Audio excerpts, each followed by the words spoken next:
Kekuasaan dinasti Bani Abbasiyah melanjutkan kekuasaan dinasti Bani Umayyah. Dinamakan Daulah Abbasiyah karena para pendiri dan penguasa dinasti ini adalah keturunan Abbas, paman Nabi Muhammad SAW.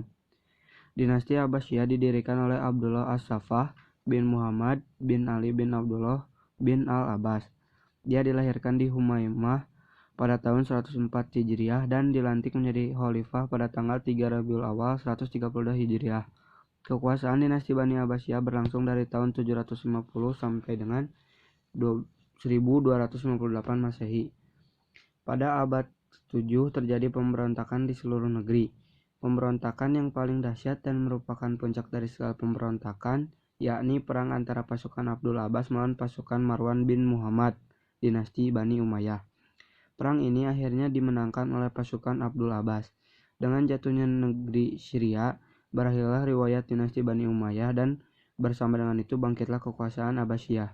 Dari sini dapat diketahui bahwa bangkitnya Daulah Abbasiyah bukan saja pergantian dinasti, akan tetapi lebih dari itu adalah penggantian struktur sosial dan ideologi, sehingga dapat dikatakan bahwa kebangkitan Daulah Bani Abbasiyah merupakan suatu revolusi. Periode pertama disebut sebagai periode pengaruh Arab dan Persia pertama. Periode kedua disebut sebagai periode pengaruh Turki pertama. Periode ketiga, masa kekuasaan dinasti Bani Buhaih dalam pemerintahan Daulah Abbasiyah. Periode ini disebut juga masa pengaruh Persia kedua. Periode keempat, masa kekuasaan Daulah Bani Seljuk dalam pemerintahan Daulah Abbasiyah. Biasanya disebut juga dengan masa pengaruh Turki kedua di bawah kendali Kesultanan Seljuk Raya, Salajiko Al-Kubro atau Seljuk Agung. Periode kelima, masa khalifah bebas dari pengaruh dinasti lain, tetapi kekuasaannya hanya efektif di sekitar kota Baghdad dan diakhiri oleh invasi dari bangsa Mongol.